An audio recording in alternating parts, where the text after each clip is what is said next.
अगर आपने जो बात की है, कांग्रेस भी जो आपका साथ दे रही है आंदोलन में, जो आपने सारी बातें की आपने, बात यह है कि जो लोग हैं, लोग किस पे विश्वास करेंगे? अगर मान लो 1979 की बात करें, राजीव गांधी जी ने कहा था कि उन्होंने बैलेट पेपर से कहा था नहीं होना चाहिए, उन्होंने उसका विरोध किया था। आज कांग्रेस और ईवीएम का विरोध कर रही, तो लोग किसकी बात मानेंगे? कांग्रेस की स्टेटमेंट ही एक दूसरे से जो राजीव गांधी जी उससे बिल्कुल डिफर है, बिल्कुल अलग है। बिल्कुल सही सवाल पूछा आपने, मैं इसका बहुत स्वागत करता हूँ। लेकिन बुनियादी चीज पे जाते हैं। देश की जनता जो चाहेगी वो होगा, या कांग्रेस पार्टी वो चाहेगी वो होगा, या भारतीय जनता पार्टी चाहेगी, या कोई और पार्टी आके तीसरी ये कहेगी कि ये सही है तो हम सही मान लें, ये गलत है तो ये गलत मान लें। गलत तो गलत ही रहेगा ना। अगर ये कागज साफ सफेद है तो कांग्रेस पार्टी इसको काला बताने लगे, भारतीय जनता पार्टी काला बताने लगे, या कोई तीसरी बड़ी शक्ति आके इसको इलेक्शन कमीशन भी बताने लगे काला है। काला तो नहीं हो जाएगा ना ये। तो देश की जनता इन सभी की मालिक है। तो तथ्यों के आधार पे, चाहे वो राजीव गांधी जी और मैं, राजीव गांधी जी ने मुझे अपनी जिंदगी में पहली अपॉइंटमेंट दी थी और मैं इसलिए उनका एहसानमंद भी मानता हूँ। पहले मैं कांग्रेस पार्टी में था। मैं ये तब बात कह रहा हूँ, कोई राजीव गांधी जी का कहा हुआ वो गॉस्पेल नहीं हो जाता। जो सच्चाई है वो सच्चाई है। उसके बाद सुप्रीम कोर्ट ने इसको गैर कानूनी असंवैधानिक घोषित किया था सन 1989 में। उसके बाद चुनाव आयोग ये रिप्रेजेंटेशन ऑफ पीपल्स एक्ट में चेंज आया, वरना गैर संवैधानिक है, ये डिक्लेयर हो चुकी। एक कानून में बदलाव लाया गया था 61 कैपिटल ए। उसके माध्यम में इससे ये कहा गया है कि चुनाव पेपर बैलेट से ही होंगे, जैसा सेक्शन 59 कहता है। परंतु चुनाव आयोग अगर कहीं ये सोचता है कि एक सीट पे, दो सीट पे कहीं ये पेपर बैलेट से चुनाव होना मुश्किल या नामुमकिन है, वहां ईवीएम के माध्यम से चुनाव कराया जा सकता है। ये आप सब लोगों से भी मैं गुजारिश करूंगा और आपके माध्यम से। मैंने फिर वही राजीव गांधी जी ने तो उनका बिल्कुल विरोध किया था। आज लोग राजीव गांधी जी की बात सुनेंगे कि राहुल गांधी जो बड़ा चेहरा उनकी बात सुनेंगे? लोगों के मन में तो ये है ना। मैं यही कह रहा हूँ, ना राहुल गांधी जी की सुने, ना राजीव गांधी जी की सुने, ना किसी और की, मोदी जी की सुने। अपना दिमाग लगाए, सच्चाई देखे, तथ्यों को माने, ये हम कह रहे हैं। आज सब लोग मानते रहे। मैं तो आपको कानून बता रहा हूँ ना, आज भी ये बहुत बड़ी मिथ्या फैला दी गई थी, इसीलिए मैं आपके सेक्शन भी बता रहा हूँ। जनता पढ़े सेक्शन और देखे, आज भी कानूनी तरीका पेपर बैलेट ही है, ये एक्सेप्शन है मशीनों का इस्तेमाल, और वो भी तब जब एक सीट पे, दो सीट पे चुनाव आयोग उसका रीजन देके बताएगा यहाँ इसलिए चुनाव नहीं हो सकते। तो किसी की बात कानून से ऊपर कोई नहीं है ना, संविधान से ऊपर कोई। सुप्रीम कोर्ट के वकील मोहम्मद प्राचा द्वारा आज जालंधर में ईवीएम से चुनाव कराने के मुद्दे पर मिशन सेव कॉन्स्टिट्यूशन के तहत प्रेस कॉन्फ्रेंस की गई, जिसमें ईवीएम मशीन हैक करने की बात कही गई और बैलेट पेपर से निष्पक्ष चुनाव करने की बात कही गई। हालांकि सुप्रीम कोर्ट द्वारा बैलेट पेपर के जरिए चुनाव कराए जाने की मांग वाली जनहित याचिका खारिज किया जा चुका है। आज एडवोकेट मोहम्मद प्राचा ने बैलेट पेपर से चुनाव कराए जाने को लेकर मीडिया से बातचीत करते हुए इसे जनहित आंदोलन चलाने की बात भी कही। All the friends of media and बाकी सब जो हमारे दोस्त हैं, नईम साहब हैं, बाकी सब दोस्तों को बहुत बहुत शुक्रिया और माफ़ी मैं भी चाहता हूँ। मैं 1 बजे ही चंडीगढ़ से निकल गया था, बट हम लोगों ने शायद गलत रूट ले लिया, इसलिए आधा घंटा, I am so sorry for the delay. तो मैं सीधे टॉपिक पे ही आ जाता हूँ, आप सब लोगों का समय ना नष्ट करते हुए।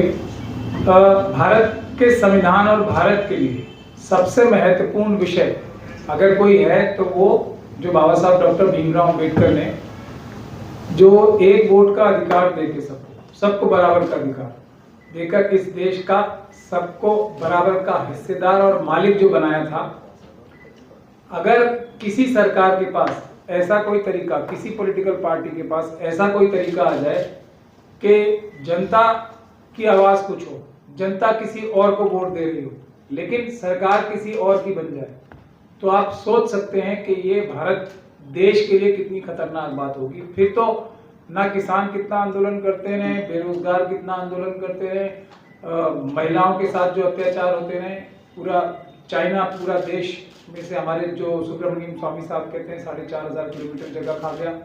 ये सब गतिविधियां होती रहें, सरकार को कोई डर नहीं है, क्योंकि वो ये जानती है कि पब्लिक हमारे खिलाफ भी हो जाए तो क्या, तो हम तो मशीनों से या किसी और गोरख धंधे से चुनाव जीत जाएंगे। तो अगर ऐसा हो जाए तो भारत देश को यही सबसे बड़ा खतरा है। और आज हम सब लोगों ने जो 5 जनवरी 2024 से ये जो ईवीएम का आंदोलन है वो पहली बार कोई हम लोगों ने शुरू नहीं किया है। हर एक पॉलिटिकल पार्टी, यहाँ तक कि बीजेपी भी, हर एक पॉलिटिकल पार्टी किसी ना किसी समय पे ये कह चुकी है कि चुनाव मतपत्र से ही होना चाहिए। नरेंद्र मोदी जी भी कई बार ये बात कह चुके हैं, पब्लिक डोमेन में उनकी स्टेटमेंट है। लेकिन जब सत्ता में वो आ गए तब उनको ऐसा लगता है, जैसा मैंने अभी बताया, कि एक ऐसा तरीका है कि हम कुछ भी करते रहे, हम पूरा देश लूट के अडानी अंबानी यूसुफ लुल्लू जैसे लोगों को दे दें, लेकिन जनता हमें हटा ही नहीं सकती, क्योंकि हम जनता के वोट कहीं जाएंगे, हम चुनाव फिर भी जीत जाएंगे।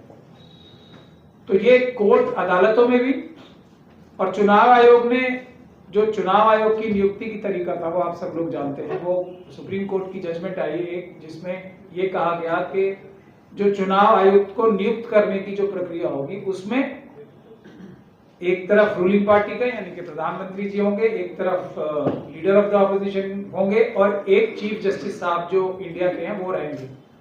तो मोदी जी ने उसको खत्म करके ऑर्डिनेंस के जरिए ये कह दिया कि नहीं, 2 सत्ता पक्ष से रहेंगे और 1 विपक्ष का रहेगा। तो उसका आप सब लोग जानते ही हो, 2 और एक तरफ और एक तरफ हो तो हमेशा 2 ही जीतेगा।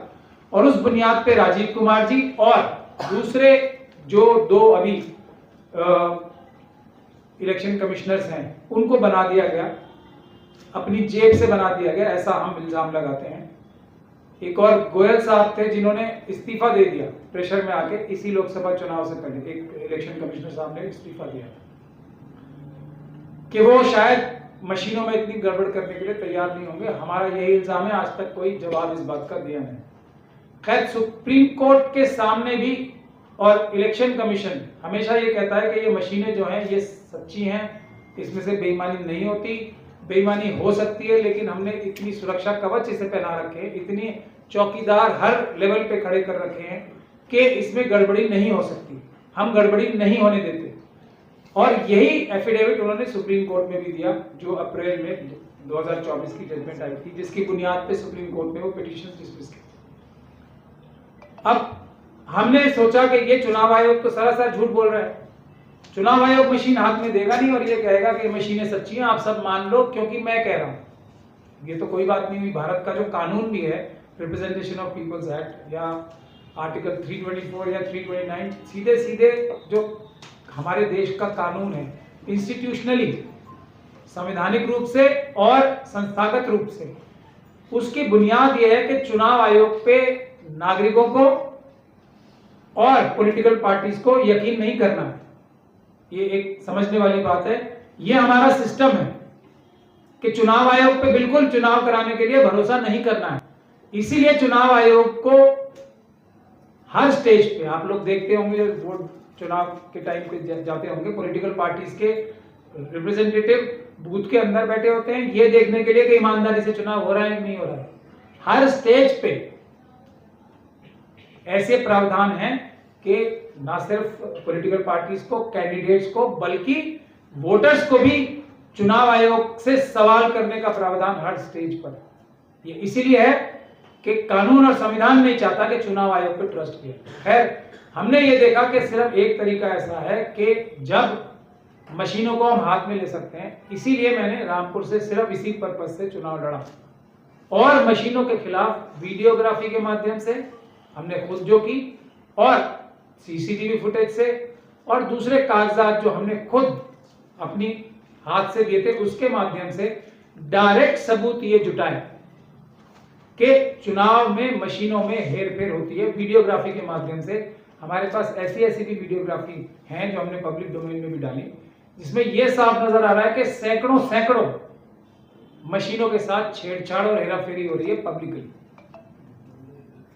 इसके बाद हमने सुप्रीम कोर्ट में केस डाला, तो सुप्रीम कोर्ट में अब तक 46 पिटीशन डिसमिस हुई है। सिर्फ एक हमारी हाफ डेड है और वो भी इसलिए कि सुप्रीम कोर्ट ने हमें ये कहा कि आप दूसरी अदालतों में पहले जाओ, उसके बाद सुप्रीम कोर्ट आना, लेकिन हमारी आउटराइट खारिज नहीं हुई पिटीशन। उसके बाद हमने इलेक्शन कमीशन, मोदी जी और अमित शाह जी और नड्डा जी के खिलाफ एक एफआईआर दर्ज कराई। एफआईआर तो दर्ज नहीं करेगी पार्लियामेंट स्ट्रीट की पुलिस स्टेशन, लेकिन उसके बाद हमने कोर्ट में वो केस डाला।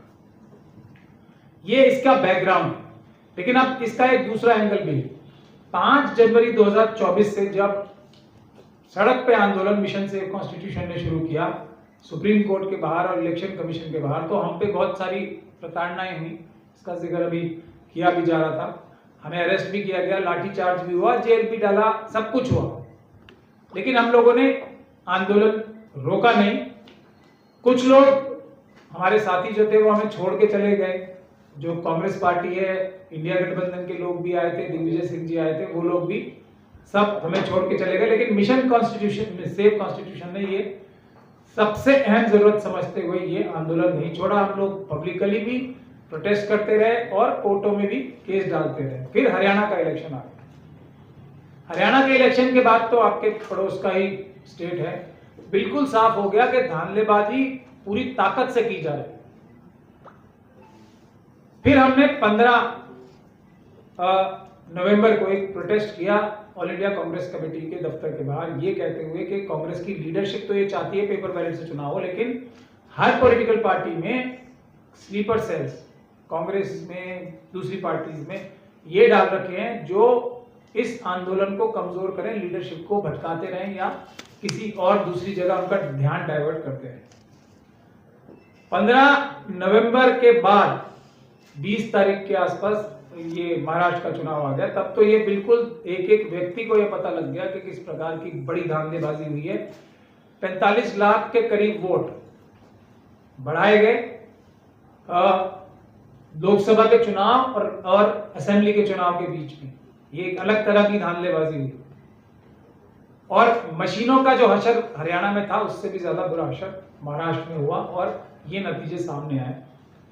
तब 26 नवंबर को खड़गे साहब जो कांग्रेस के प्रेसिडेंट हैं और इंडिया गठबंधन के भी चेयरमैन हैं, उन्होंने ये ऐलान किया कि अब राहुल गांधी जी एक जन आंदोलन ये ईवीएम की वोट चुराने वाली मशीनों के खिलाफ सड़कों पे उसी तरह करेंगे जैसे उन्होंने भारत जोड़ो यात्रा निकाली। तो हम लोगों ने उसका वेलकम किया, पूरी सिविल सोसाइटी ने। और सिविल सोसाइटी में देवा साहब साहब है जो सिटीजन कमीशन फॉर इलेक्शन के लिए पूरे दुनिया से उन्होंने एक्सपर्ट्स इकट्ठे करके एक रिपोर्ट बना के पेश की सभी पॉलिटिकल पार्टीज को, जिसमें ये साफ तौर पे कहा गया था कि ईवीएम सही माध्यम नहीं है, ईवीएम में गड़बड़ हो सकती है। मिशन सेव कॉन्स्टिट्यूशन के आने के बाद सब लोगों को हमने, सारे सिविल सोसाइटी को भी कन्विंस किया कि पेपर बैलेट से ही चुनाव होने चाहिए, ईवीएम का नाम भी नहीं लेना चाहिए, क्योंकि उसमें धांधली ही धांधली होने के चांस है। तो सब लोग अब एक पेज पे तो आ गए कि कम से कम पेपर बैलेट से ही चुनाव होंगे। खैर, उसके बाद एक प्यारेलाल गर्ग साहब हैं जो चंडीगढ़ में रहते हैं, उन्होंने डेटा सारा कलेक्ट करके सारा दुनिया के सामने रखा और भी बहुत सारे संगठनों ने बहुत सारी सबूत, चुनाव आयोग के ही सबूत दुनिया के सामने रख के ये साबित किया कि इस चुनाव में गड़बड़ हो रही है और सबसे बड़ी गड़बड़ ईवीएम के माध्यम से हुई। उसके बाद भी जो रवैया रहा ऑपोजिशन की पार्टीज का, और ऑपोजिशन की पार्टीज भी रूलिंग पार्टी की तरह देश की जनता की नौकर ही होती है। देश की जनता अगर ये चाहती है उनसे कि हमें ईवीएम की मशीनों से चुनाव नहीं चाहिए और वो उनको एक मजबूत आंदोलन करना चाहिए, तो उन्हें करना पड़ेगा। तो सिविल सोसाइटी ने एक चिट्ठी लिखी और इस महीने के शुरू में 1 तारीख को, जिसमें यह कहा गया कि 5 पॉइंट्स हमने उनको दिए इलेक्शन सारे पॉलिटिकल पार्टीज को। कांग्रेस पार्टी को एक्चुअली ये चिट्ठी लिखी गई थी सारी सिविल सोसाइटी के लोगों ने। इसमें पहला पॉइंट था कि ब्रिंग बैक बैलेट का एक बड़ा आंदोलन पब्लिक में किया जाएगा। दूसरा ये था उसमें कि सीईसी जो है उसकी इंपीचमेंट की कार्रवाई की जाएगी, उसके लिए भी हम पॉलिटिकल पार्टी से ये चाहते हैं कि पार्लियामेंट में उनकी इंपीचमेंट की एक कार्रवाई शुरू की जाए।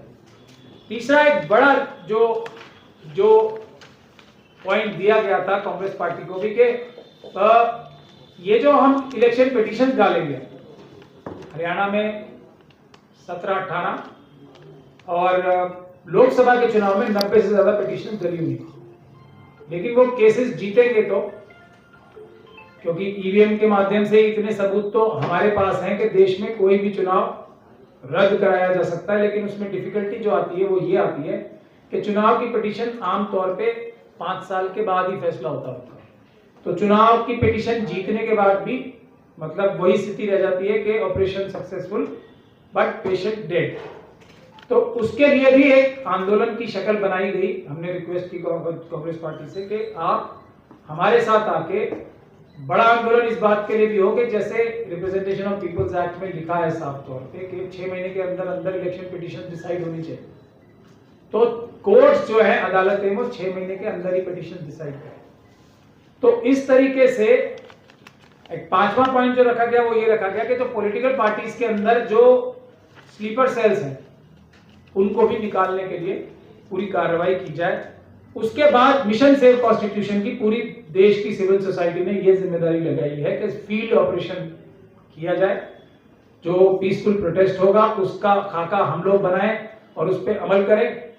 और उसी के तहत हमने मिशन सेव कॉन्स्टिट्यूशन को जो ये पूरे देश की सिविल सोसाइटी ने जिम्मेदारी दी है, उसी के तहत हमने एक प्रेस कॉन्फ्रेंस अभी चंडीगढ़ में की थी पिछले हफ्ते ही। कल मैं मुंबई में प्रेस कॉन्फ्रेंस करके आ रहा हूं एक बड़ी, वहां पे अब अगर आप देख रहे होंगे तो सब लोगों में जागृति काफी ज्यादा आ चुकी है। और मार्करवादी एक विलेज है, वहां पे मॉक पोल पेपर बैलेट के जरिए भी कराने की कोशिश की, तो वहां पे कर्फ्यू लगाया गया और उनके खिलाफ एक एफआईआर भी दर्ज। तो हमने मिशन सेव कॉन्स्टिट्यूशन ने जो एक्शन प्लान बनाया है उसको ही अनाउंस करने में आज पंजाब की जनता से उसी का रिक्वेस्ट करने गुजारिश करने आए हैं कि एक तो पहला प्लान जो हमने बनाया है कि हर एक डीएम के बाहर, जो आप इसमें भी देख सकते हैं, जितने भी संविधान को प्यार करने वाले लोग हैं, जितने भी किसान हैं, मजदूर हैं, बेरोजगार हैं, महिलाएं हैं, शेड्यूल ट्राइब के लोग हैं, माइनॉरिटीज के लोग हैं जिनके हक अधिकार छीने जा रहे हैं, ओबीसी के लोग हैं, जो रिजर्वेशन के अंदर लूटमारी हो रही है, पूरा देश लूटने से जिनको परेशानी हो रही है, वो सब लोग एक बात को समझ लें, अपने सारे आंदोलन के साथ साथ ये ईवीएम के आंदोलन से भी जुड़े, क्योंकि यही बुनियाद है जो ये सारे जुल्म करने के लिए ताकत देती है आरएसएस और बीजेपी को। अगर ईवीएम से चुनाव खत्म होंगे, पेपर बैलेट से चुनाव होंगे, तो फिर इनको डर होगा हटने का। अब डरने का हटने का डर ही नहीं रहेगा।